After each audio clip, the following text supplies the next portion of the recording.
welcome. It's the second event of Brighteye's Edtech Startup Festival that runs from today until Thursday, with some fantastic, accomplished speakers lined up to talk about interesting subjects that matter to early edtech teams. I'm Rhys, Brighteye's head of research. As you may know, if you're here, Brighteye is the most active edtech fund in Europe, and we recently closed our second fund at $100 million. We work with companies that support users to learn and grow right across the spectrum, from the early years to learning in later life and everything in between, with an increasing focus on companies working to improve productivity and further human capital. Today, we are talking about something that we as a fund are working on at the moment. And as you know, again, if you're here, that's impact. It's hopefully going to be an enjoyable conversation. It's an important subject to many entrepreneurs. A desire for impact is often the reason that edtech founders start their organizations. Indeed, arguably, the companies that make it big, particularly in K-12 and early adult education, are those that prove both the ability to scale as necessary, but then also prove and communicate their impact. Proven impact can be the cornerstone of companies' value propositions and can therefore become a key part of marketing and communications to external stakeholders. And of course, that includes users. And it's becoming, as I said, an increasing focus for us, in the sense of wanting to better support portfolio companies to better define, understand, measure, and improve their impact over time. So without further ado, let's bring three fantastic people into the spotlight. We've got a professor turned impact consultant, an accomplished operator, and an in-house head of impact, all of whom are incredibly well placed to talk about this subject with varied perspectives. First up, we have Natalia. Natalia, we'd love to learn about you, your current roles at Stavanger, and your role at Wicket, and how impact represents a key focus of your work. So welcome, Natalia. Thanks very much, Rhys. I don't think that you can see me, which is a bit of a shame, but maybe if we can figure it out so that I can share my camera. But I'll just say verbally then that I'm a professor in early childhood with a specific interest in edtech and educational evaluations. And I have co-founded an organization called WiKIT, where we support companies to be more evidence-based. So what we do is that we match companies with relevant scientists, and we support them to establish their impact metrics and really to follow research-based practices at all stages of their development, from design through to scale.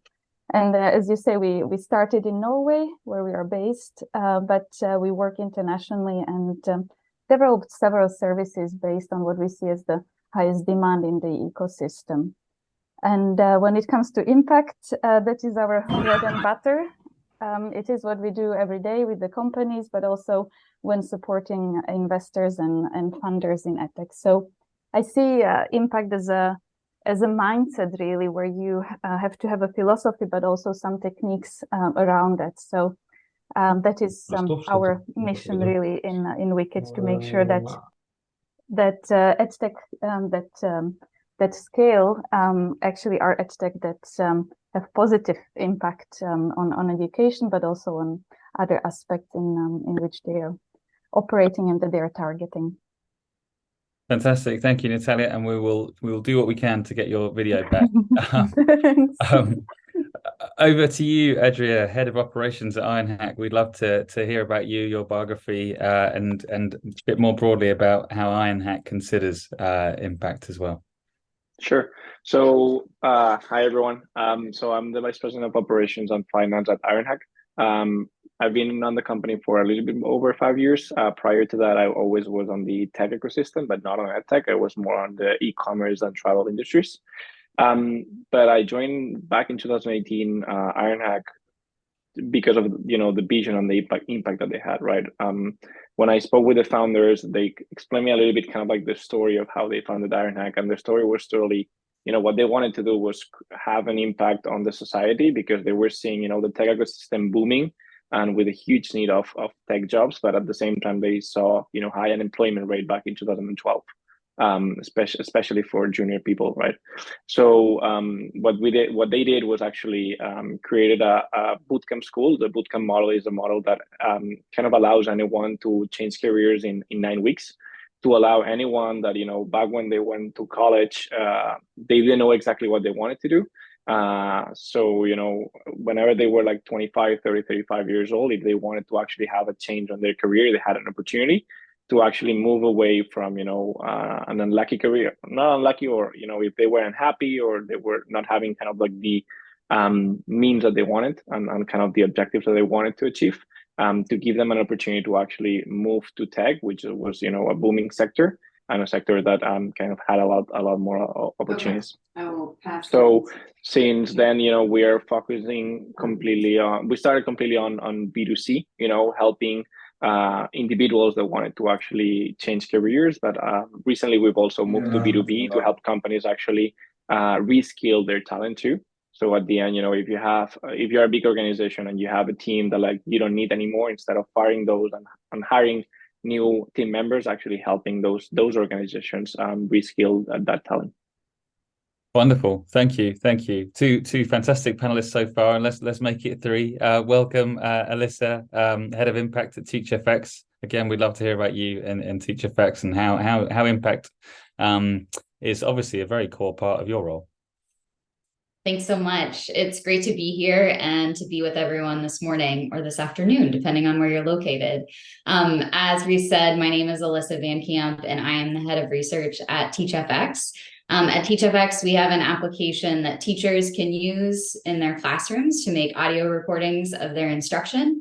And then we use AI to provide them with automated feedback on their use of research-based practices that are associated with improvements in student engagement and particularly student talk in classrooms, with the overarching goal of promoting more equitable student engagement in classrooms. And I started my career as a fourth grade teacher in Nashville, Tennessee, and then was a math interventionist. And following that, studied policy and worked at the state level in policy in Tennessee for a few years, and wanted to move much closer back down to classrooms and schools and kids for my doctoral work. And so did my doctoral work in a special education department, really focused on developing evidence-based interventions and evaluating their impact, particularly for kids in classrooms who are most vulnerable for some of the negative outcomes that we see happen in our K-12 schools in our country. And in my doctoral work, I became exceedingly frustrated with the lack of scale, that we were implementing these highly effective, very potent interventions in classrooms that really changed outcomes for kids. But as soon as we left the classroom, oftentimes things would go back to business as usual. And so I started exploring different departments within my university that were looking at solving problems and moving things out of the university and into the community in different ways. And through that, discovered the potential of AI and machine learning and providing teachers with more ongoing scalable supports, the kinds of things that we know yield sustained changes in teacher practice, which are such a key ingredient to changing outcomes for kids. And in my research, I discovered TeachFX as one of the only commercial applications out there that was really trying to apply these new emerging technologies in ways that would support teachers and help teachers understand how the ways that they interacted with students, both in their classes and with individual kids, really impacted outcomes for kids every single day. And so at TeachFX, impact is really core to our organization. It's our mission, and it's played out operationally all the way down to our OKRs. And so this is something that is really a North Star for our company. For me, of course, as head of research, it's something that I'm thinking about every day, but it's also something that other teams in our company think about and really look to as a North Star to think about the ways that the decisions we make day to day and month to month impact the way that our product and our tool can really change things for teachers and kids on the ground. So I'm excited to learn with you all today from our fellow panelists and talk a little bit more about impact at TeachFX. Brilliant.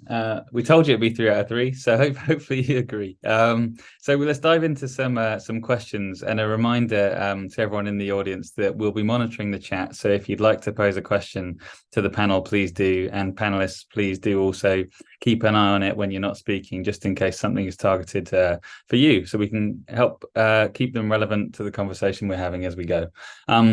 So a key focus of the festival this year is trying to make everything as sort of practical as possible for you. But before we try and get into the nuts and bolts, let's explore a couple of core questions around impact. So the first one, I'll start with you, Natalia, and then come to Alyssa. Could you tell us a bit about the types and areas of impact that an EdTech company might have? How do you frame impact in EdTech?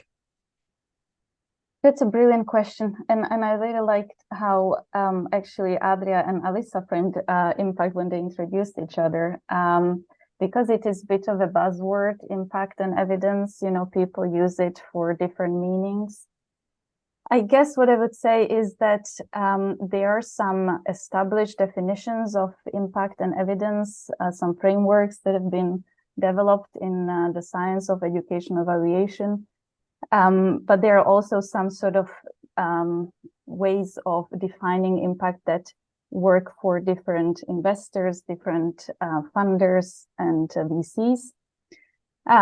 So to use the definition that we use in WiKIT, but also other research groups, I would say that you can think of it as different layers of evidence.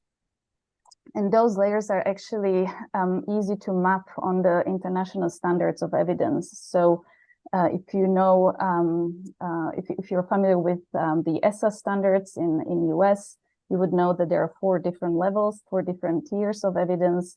And that is quite similar to standards in, for example, TULNA in India, or if you look at the UNESCO and different international organizations, how they define evidence. It is very often about the first level being conceptual evidence, so understanding that your product does what it should actually do, what it says on the tin. You can get that sort of evidence by getting surveys, interviews, by some A/B testing, feasibility studies to make sure that your product actually works and the users like it and use it. Then every time I speak, someone speaks as well, or is it just me that I hear that? No, I think we can hear it too. A quick reminder to keep yourselves on mute, please, so that we can keep cracking on. Yeah, so you have like the first level, which would be the sort of conceptual level, and the for educational products, it's very much about pedagogical evaluation at that stage, right? Making sure that if you are targeting teachers and classrooms, that you have spoken to teachers and you have done some focus group interviews with them and with the children, perhaps with parents, librarians, other stakeholders who are involved in that school ecosystem. And then as you move up, you might be thinking about some empirical studies where you're testing whether your product makes a difference in terms of learning impacts, where you might be then comparing your product against another product or against no product at all. So having these sort of control groups. And then in many of these standards, you have the sort of top of hierarchy with a validation study, which could be an RCT, as it is often presented in the US context, but it could also be another type of validation study, depending on what is the type of EdTech you have. Awesome. That was really, really interesting. And I think, I think discussing it through the lens of standards is a really interesting avenue for us to explore. And I really hope we can come back to that. And I think we will, hopefully. Alyssa, does that chime with you? It definitely does. I think that when we think about different standards and sort of types of impact and the rigor that we can apply to it, we think about it through similar frameworks, and certainly think about the ESSA framework as we think about developing more rigorous measures of evidence and impact for TeachFX as a product. Something that I'd like to add is just thinking about the areas of impact that one might have as an EdTech company.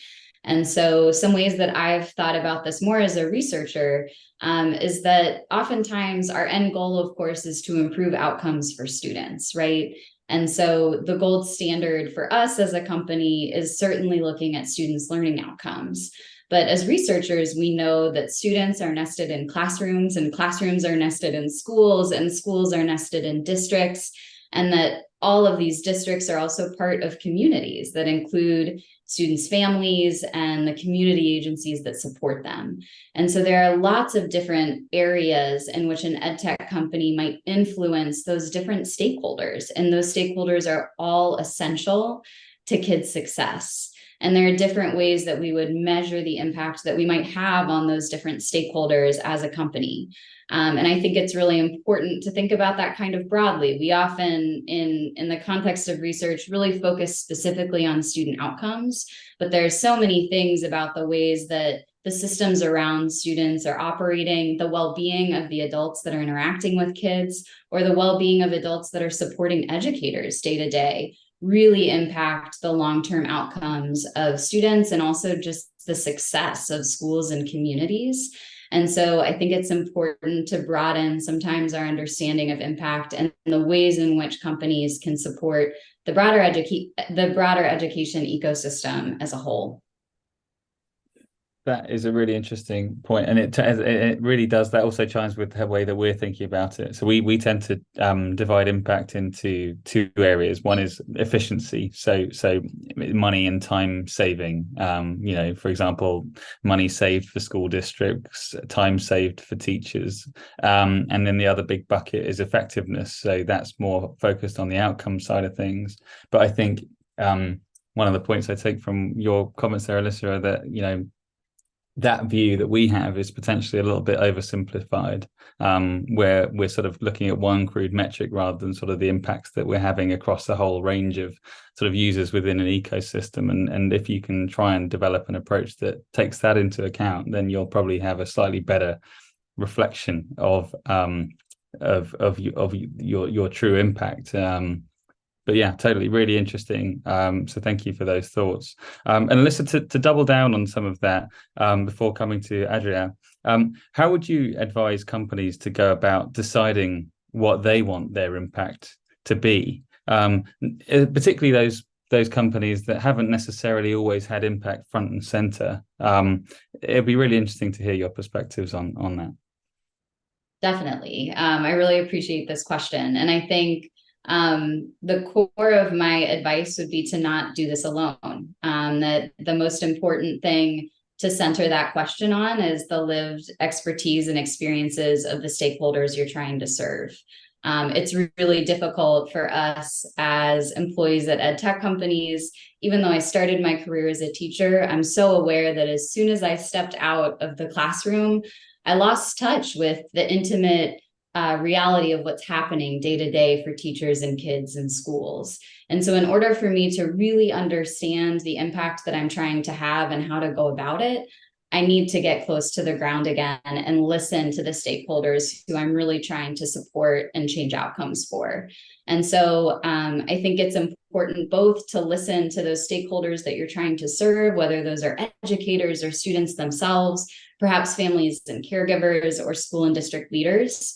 And then also to complement your expertise as a company with the expertise of researchers who have invested their careers and have really spent time developing deep expertise and understanding of what kinds of things may yield better outcomes for the stakeholders that you're trying to change outcomes for. I think a lot of times we want to move quickly into a solution. And it's important to know that there are a lot of people who have spent a long time trying to find solutions to these problems. And if you can stand on the shoulders of giants, that will give you so much more acceleration as you try to build something that can really change things for students. And so, yeah, I would say not to go it alone, to bring in those individuals who are most impacted by the problem that you're trying to solve and really centering their voices and your understanding of what you actually are trying to impact and making sure that it's coming from them, that actually is a change that they want to see and that will yield better outcomes from their perspectives, and complementing that with the deep expertise that researchers have invested in really figuring out what works and where there already is existing evidence that you can build upon rather than replace or augment in some way. Fantastic. And Adrià, the same question to you. How would you advise companies to go about deciding what they want their own impact to be? Yeah, so for me, looking more maybe from a business perspective, right? The first thing is understanding maybe what do you want to solve, and then thinking on what is your target persona, right? For instance, with our problem in terms of solving a tech gap in education and giving new opportunities to people, right? You have the bootcamp as an option, but then you have a bunch of different ways to actually look at impact from our business. You have companies like us which focus on a specific target persona, which is a career changer, right? And then what you're going to look at is ROI of their investment, employability, things like this. But then you have all the bootcamp schools that go more for supporting minorities, right? So in those sense, those people actually they don't have any fee for people that are on those situations, and what they look at is, for instance, number of people impacted, right? What they want is to actually maximize the number of people that they can support and help. While in our case, what we want to do, it's more kind of like employability over quantity. So we're always going to make sure that like we don't kind of like put people through our course if we're not going to help them actually find a job and have that final impact that it's the one that we want to create, and actually the one aligned with our vision, right? So it all starts with kind of like the business purpose, the vision that you have as a founder when you create your company, but then afterwards, how you bring it down to the kind of the target persona that you want to tackle, right? I think for me, it's those two things that actually are gonna influence the way that you have to think about impact. Yeah, absolutely. And I think it does vary depending on which sort of subsector of users you're focused on as to what the process of defining your impact looks like. In EdTech, I think it often does come quite naturally by focusing on, the problem that you're trying to solve. And your sort of your impact is then a measure of your ability to solve it effectively. And obviously that can evolve in time. It evolves in scale. It evolves in sophistication. It evolves in terms of how specific it can be to particular communities and things like that. So I think it's absolutely right. And I guess I like your point on the connection to business. On the business case as well, and to get to sort of the meat of the subject there, Adrià and then Natalia, could you talk to us about how impact features as part of your approach to marketing and communications? And then Natalia, it'd be interesting to hear your perspectives on this from sort of the perspective of trying to turn really, thoughtful academic reviews into sort of practical things that can be communicated to users as well. But first, with Adrià, it'd be great to double down on that with you. Sure. So the first thing is, I think, as Natalia said at the beginning, and you also mentioned, impact right now is kind of a trendy and buzzword, right? Whether we have to be careful. We've seen, especially in our sector with bootcamp schools, kind of a lot of false communication and false marketing going around impact. Especially because we are really focused in our sector on the employability part. Those are, kind of great for like almost anyone, or like no one, sorry, audits, right? So you can say, oh yeah, I place 90% of my students, but like, like you deduct a lot of them, you do weird calculations that you don't show, right? So afterwards you actually advertise that, and that's tricky. And actually in the US, that they have kind of like that false advertising a lot closer. There has been a lot of legal cases of students suing schools. There was the specific case of Lambda School that was a really big school that had to close because of all this. So the way that we've actually been looking at it, it's two things, right? The first is like kind of everything that we say needs to be trusted. So we audit our numbers to make sure that like we don't have any false communication in kind of like our marketing, what our admissions team say. But the most important piece is avoid being the ones telling the story, right? What we've always tried to focus on Ironhack, it's making sure that it's the student or the person impacted, the one telling their story, the one saying, oh yeah, I was a cashier in a supermarket before, and now I'm a web developer, right?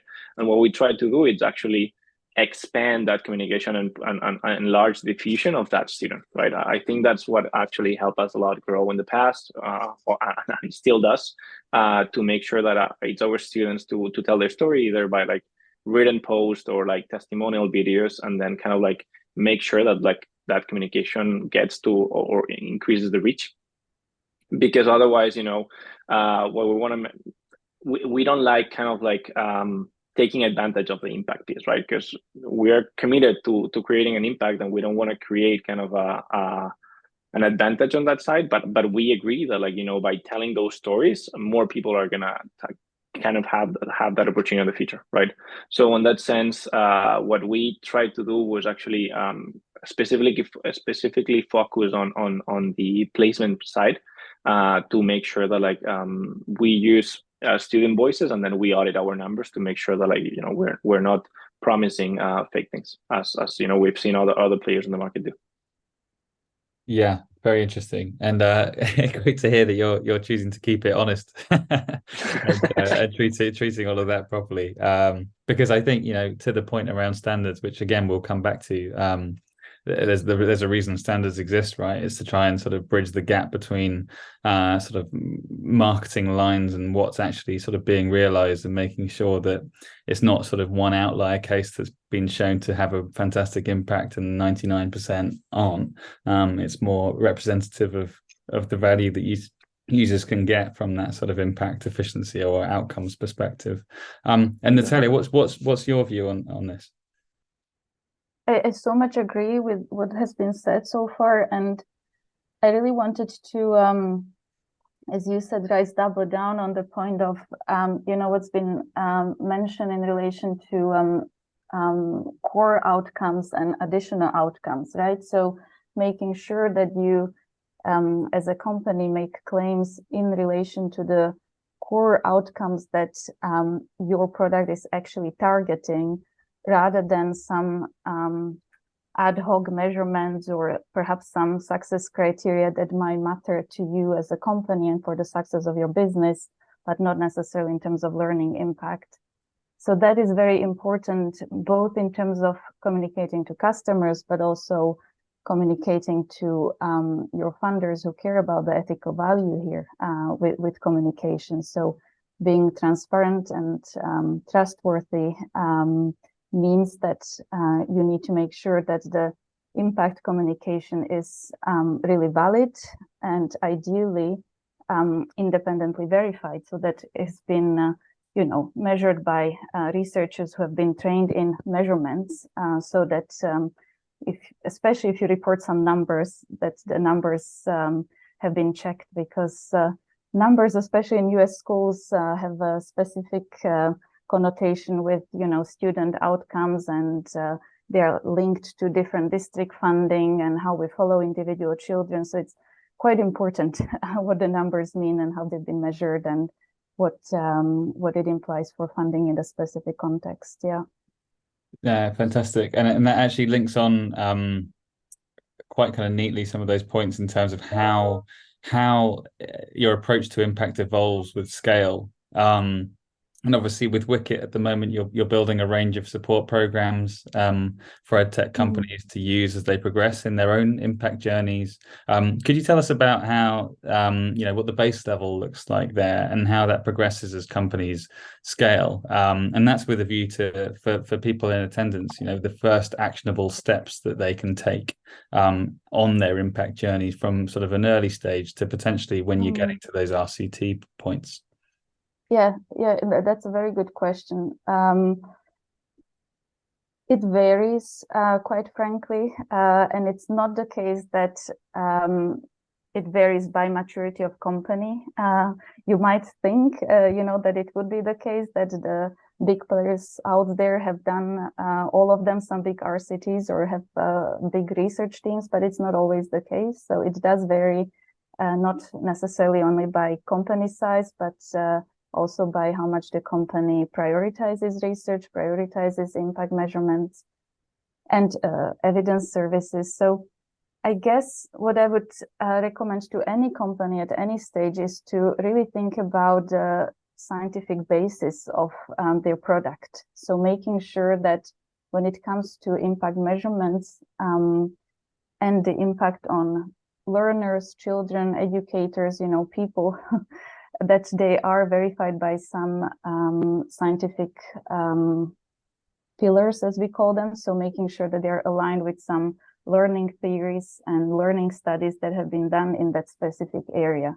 Very often products will be targeting a specific subject area. Say they want to make sure that, children improve their literacy, or they want to make sure that teacher become quicker at marking some assignments, time efficiency. So there will be some areas of research that individual companies can look into and perhaps compare their product with, what has been done in this specific research area, how can we map it on the individual components of our product, and how does that feed into our theory of change so that we can gradually build the evidence portfolio as they are growing the product, the services, and the actual evidence portfolio. So it's really important to make these connections early on with the theory of change and then build on it as the program or as the product is growing.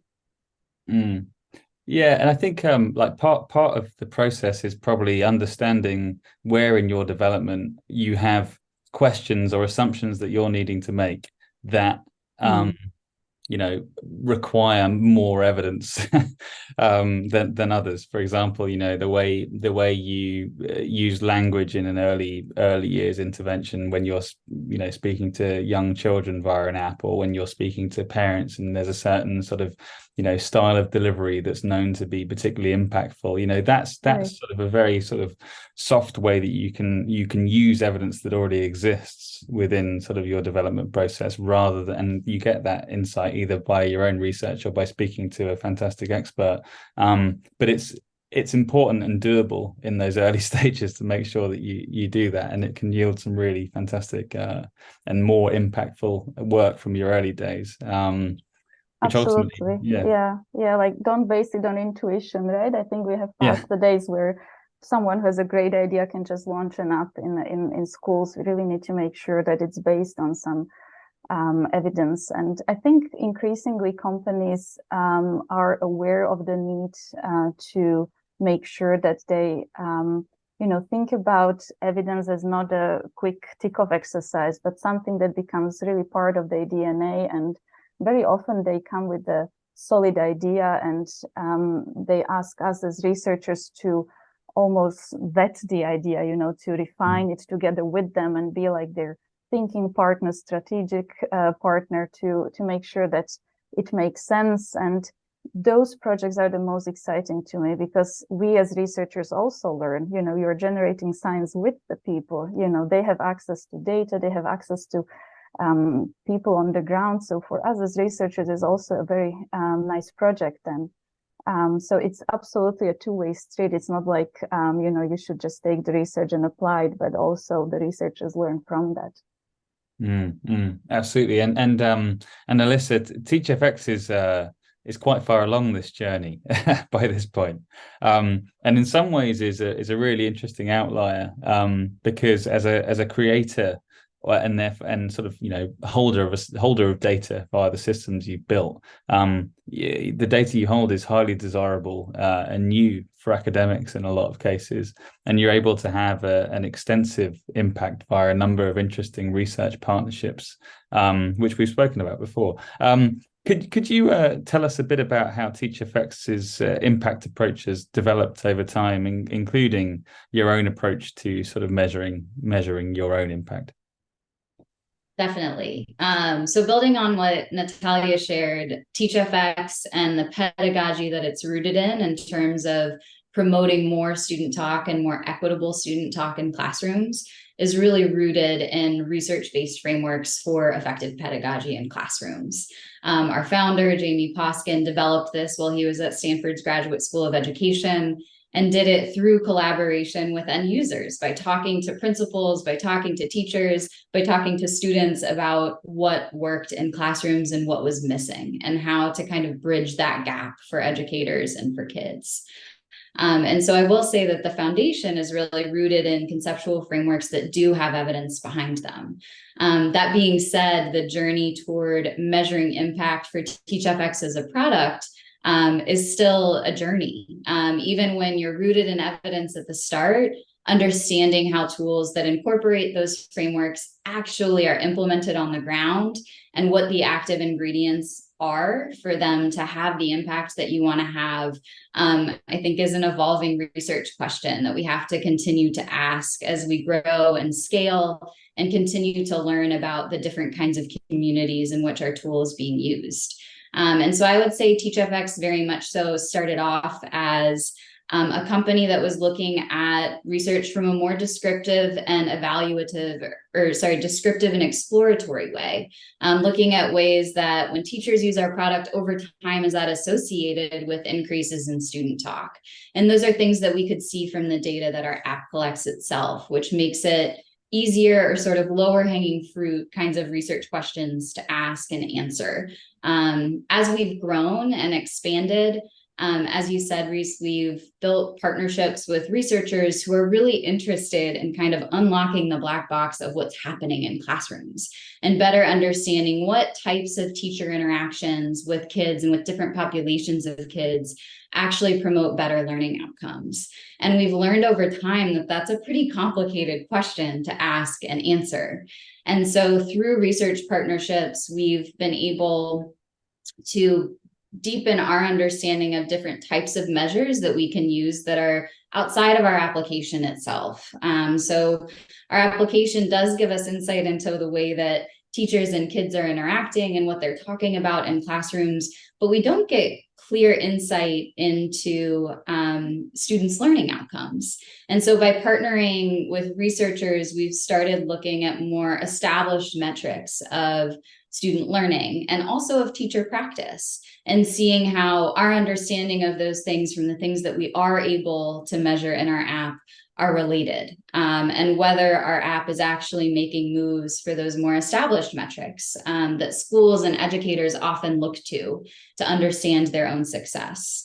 And then with that, over time, we've also been able to start exploring more rigorous ways of measuring our impact. So rather than just looking at correlations between teachers using our tool and whether that's yielding changes in their use of the research-based practices that they're getting feedback on or the amount of student talk that they're generating in their classrooms, we've been able to start designing quasi-experimental studies where we do have a comparison group that is not getting exposure to our app in the same way, where we can look at differences between those groups and the outcomes that we care about.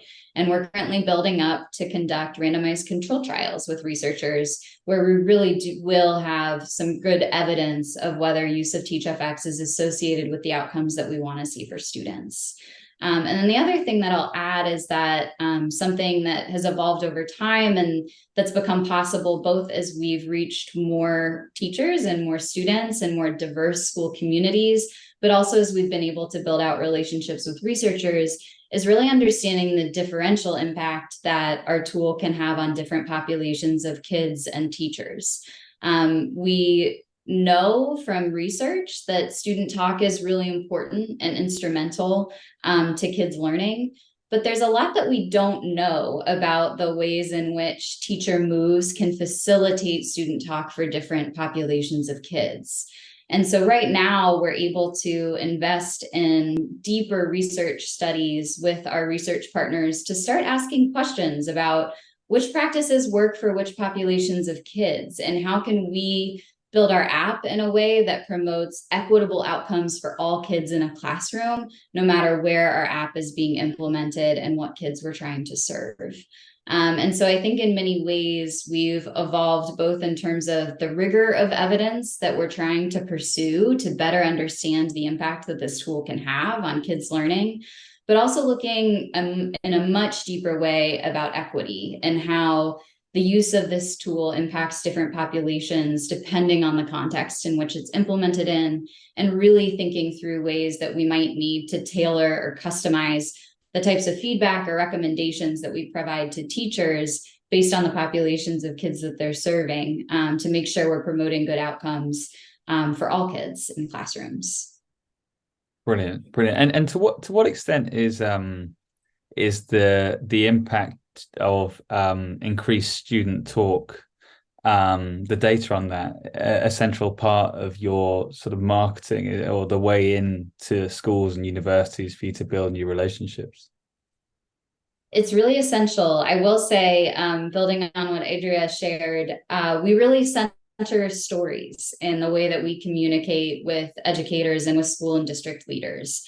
While when we communicate with researchers and with different audiences, we do talk a lot about the rigorous research studies that we're doing and the partnerships we're building. We find the most effective way to communicate and build trusting relationships with schools and educators is by really centering the stories of impact that have happened for individual educators or for school or district communities. And that looks a little bit different in the way that we communicate it, the way that we talk about it. The things that school and district leaders really want to know about impact are a little bit different from the research community. And so oftentimes what we're talking about there are real examples of teachers having their own sort of aha moment about the ways in which looking at this type of data and reflecting on their own practice changes the way they see themselves as teachers, changes the way that they see their role and their mission in the classroom, and allows them to understand how important it is to generate student talk. We find that those kinds of stories that really personalize the changes that educators experience when they are exposed to this kind of tool or this kind of data and feedback, the way that it shifts mindsets and the way that it changes them as educators in their day-to-day interactions with kids, we find is the most impactful and convincing type of evidence that we can share with school and district leaders to help them understand how this might impact their community of educators as well, and in so doing their students. Brilliant. And thank you very much for referencing Adrià here, because the next question is focused on Adrià's experience. So at Ironhack, arguably one of the reasons you've had a lot of success in creating a well-known, trusted brand is the fantastic levels of employability and good earnings associated with the courses and qualifications you're providing. What role do you feel your internal data on that and the published data on that has played in your customer acquisition and retention for the organization?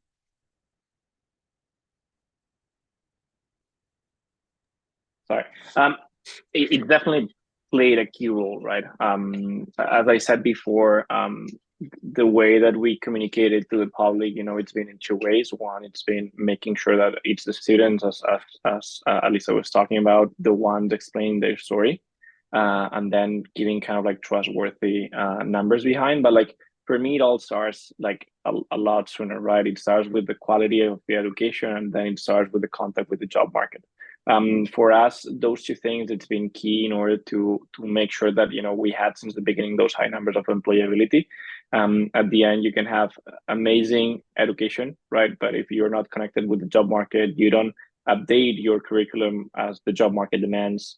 That's what happens with a lot of like old universities, right? Like they were teaching what they were teaching like 50 years ago, and they are not connected with the job market, with what companies need. So for us, it's been key to first, creating and updating our education, but then being connected totally with the job market. And then, even at some point, we even did some marketing using kind of like the people hiring, right? Explaining their stories on hiring our students. So again, trying to ensure that it was other people talking about us, not us, to give more trustworthy on this.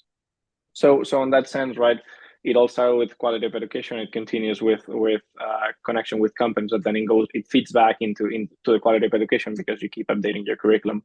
And then in terms of the communication, right, it's what I said before. It's about making sure that you give enough visibility to others to talk about you. So in that sense, we used to ask our students to explain their stories, right? What they used to be before they learned that they studied at Ironhack, their story, right? Like how did they went through the 9 weeks of bootcamp, and then what did they do after, right? So kind of explain the before and after. And that kind of like put a lot of pressure, because a lot of people then came asking directly, oh yeah, I saw like that article, do you think I can do the same, right? So people on the customer acquisition side already came with some expectations, which is good, but at the same time, because sometimes we were actually changing part of the process, right? Like 5 years ago, we used to do a career week, right, where we used to invite companies to put in touch with our students. At some point, the scale didn't allow us to do that. But then, everyone a year after still came asking for that career week because they saw the content from past students, right? So in that sense, I think it really helped on creating that brand and that growth. Basically kind of like leveraging on the student stories and the high employability and the connection with the companies, supported by the quality of the education, because of course if you don't have that, companies are not going to trust you. But then at the same time, it put kind of like that expectation on the students that like we were going to be able to do that for everyone, right? And at the end, what we always look for elite, it's someone motivated and with like some attitudes to learn, right? We don't look for experience, but we look that like the person is going to be able to go through the course and kind of like go through it and get out with the expected outcome of educational outcome that we expect for them. Yeah, and it's all contributed to create a really, really strong brand. And obviously I guess when you're sort of setting out to create a new brand associated with providing boot camps, you kind of need to focus a lot on the quality of the course content, with a view to making sure it appears rigorous to future employers and then rigorous enough to to prospective students that will be attracted by the fact that they're going to learn a ton of new skills and that it's going to enable them to get those opportunities afterwards. I guess there's a question there around how you go about building the brand. How did you think about that sort of 5 years ago? How has that sort of approach evolved?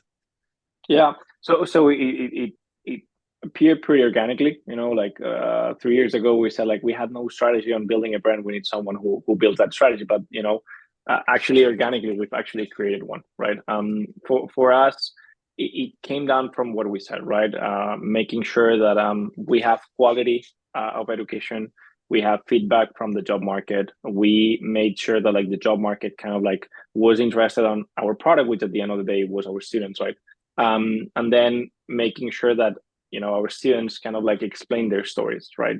Explain their stories on the before and after I was talking about, explain their stories on their experience, right? One of the things that like we kind of like put a lot of focus was on the experience, on the kind of like the fun activities that they had during the 9 weeks of the course, right? Ours was a really intense course, but like on Fridays we always had what we call Iron Beers, right?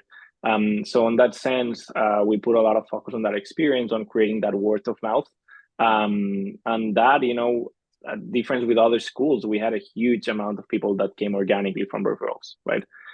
So in that sense, what we tried to do was to focus on the, customer satisfaction piece to make sure that our customers would be satisfied and then they would refer instead of focusing just on the paid piece, right? So between kind of like the quality of experience, the buy-in from the companies and the high employability and then the experience of the students, that was what helped us elevate the brand. And then, of course, as I said before, making sure that those students not just tell their friends, but, wrote it online and then put kind of like paid marketing behind those stories to enlarge that diffusion. An extra thing that we did, right, that it really helped was also focus on impact, right? One of the things that we did since the beginning was 1 or twice a year, create big packs of scholarships to give to people that they could not pay by themselves. And whenever we did that, we used to partner with like big tech brands in each of our countries. So in Spain we used to partner with Wallapop. In France we used to partner with like whatever. In Miami with Uber, right? So big companies to enlarge that diffusion. So kind of like that cross marketing with those top companies really help on also kind of like making that brand a lot more known, because it was not just us. The same way that we put diffusion behind the student, other big companies put diffusion behind us because they were thinking that they were also supporting the society, because we actually were the ones giving away the scholarships to those people. That is really interesting, and I guess a lot of the satisfaction from courses like yours does come from sort of the connections to industry, the likelihood of securing a good job after the course. And it's a little bit chicken and egg in that regard, in terms of developing a fantastic network of prospective employers that recognize the value of your curriculum, but then also sort of attracting great students that are motivated and well positioned to be actually learning the content that you're providing them. So it's a very interesting sort of example. There's a sort of boot camps when it comes to considering impact. A lot of the focus that we see, Natalia, when it comes to companies starting to consider their own impact, is a desire to focus on things that secure them accreditations of some kind, things that mark the quality and reliability of their of what they're doing. What's your sort of general view on the accreditations available to edtech companies at the moment, and which do you think they should be taking a little bit more seriously? And I guess this has a bit of a K-12 and higher education slant, mainly because there's a fair bit of momentum in those areas. But it'd be fantastic to get your thoughts. Thanks, Rhys. That's a brilliant question. And I so much enjoyed this conversation. I really love the two examples that were shared, I have to say, about communicating evidence and really embedding research into it. There are many possibilities for how you can showcase that you had your product verified, certified, evaluated, independently vetted. Some are paid, some are not paid, some are self-invented, and some are officially recognized. I think those of us who have been in the edtech space for some time, we know that some of these badges are more of value than others, whereas for some companies that are just starting, perhaps they need to figure out which ones are worth paying for and building their evidence portfolio towards. I guess it's really important to have some possibility to build trust among your customers. In that case, having an independent evaluation really helps. I would be perhaps not thinking about the badge as being the most important thing. It's really the most important thing that you have that mindset of evidence and that you work towards it from the start, and the other things will then come. So what I mean by that is, how Alyssa said that, you make sure that what you're measuring, that there are some established metrics for making sure that what you will be showing to your customers, to your clients, is actually a valid number. It is a valid measurement, rather than looking at some levers on the journey and then using them for nudges that are not actually saying anything about learning. So from that perspective, it's important to make sure that when you are building your theory of change, that you really root it in some scientific evaluation. And from that perspective, looking at communication that can then be shared with schools, that can take the form of a simple report. Someone asked in the chat, how can you leverage this for communication? It can be a slide deck for your investors. It can be a report you share with schools, or it can be indeed a badge that you get from an external organization. And then the last thing I would say perhaps about this is also thinking about what matters most to your target market, right? Because if you are targeting teachers, then it will be certificates that matter to them. Whereas if you're going for, K-12 education in India, then there will be other types of badges and certificates that matter in that local context. So sometimes the providers of the certificates might tell you that this is something that everyone knows and it's very important. But actually, if you think about the global edtech space, it is a lot about what matters in local contexts as well. Absolutely. And Adrià or Alyssa, would you like to come back on Yusuf's question in the chat, which is, as Natalia just discussed, what would be the best ways to leverage scientific evidence of the impact of a product from a business standpoint? We have an internal perspective on that, but do you guys have a view you'd like to share on it? I'm happy to hop in. I would say for us, the ways in which we leverage scientific evidence of impact from a business standpoint is really about legitimacy and establishing that trust that Natalia is talking about, particularly with school and district leaders. There are certain types of evidence that really matter and impact that really matter and are part of even accountability systems in the K-12 school system for school and district leaders.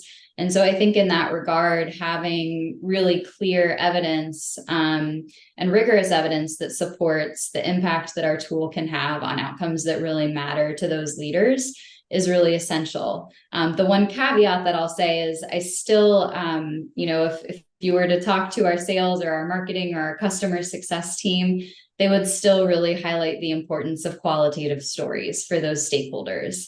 That while those numbers matter and might provide some legitimacy and build some trust, that really what those leaders often want to hear are stories about the ways in which this tool has been implemented effectively in schools and districts that look like theirs, who are facing similar challenges, and the ways in which qualitatively teachers and school leaders can talk about how their classrooms and how their schools felt different.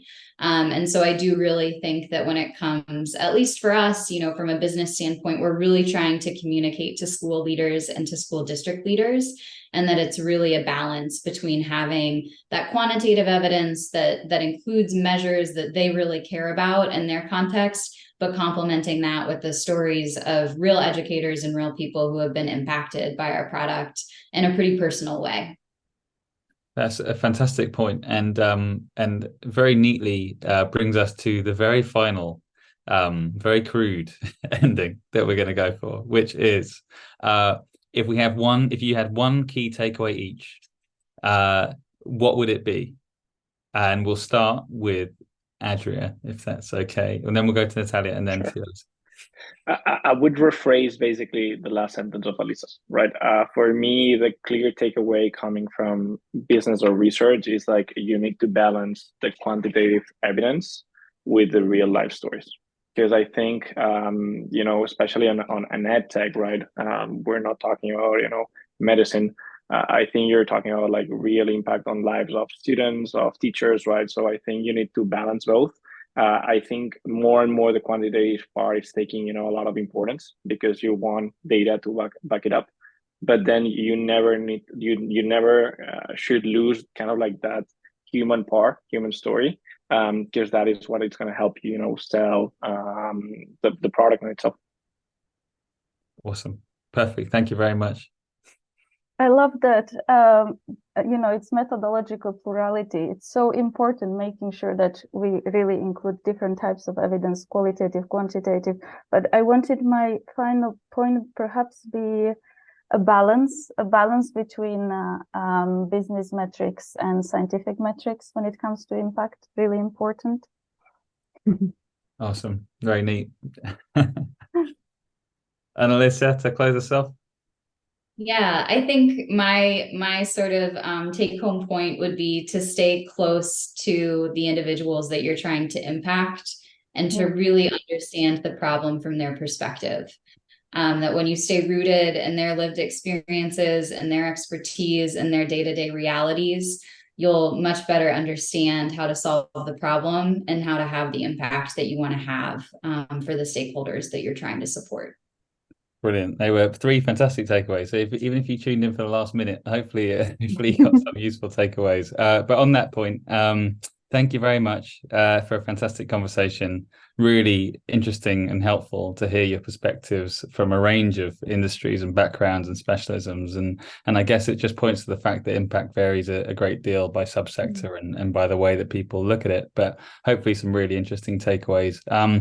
As with most of the events this week, all except the exit session, this is recorded and will be available. And we'll also be doing some write-ups so that if you've missed anything, we'll help you catch up. So thanks again very much. And we look forward to hopefully seeing some of you tomorrow for the other sessions that we're hosting. Thanks a lot. Thank you, everyone. Thank you. Bye. Thank you.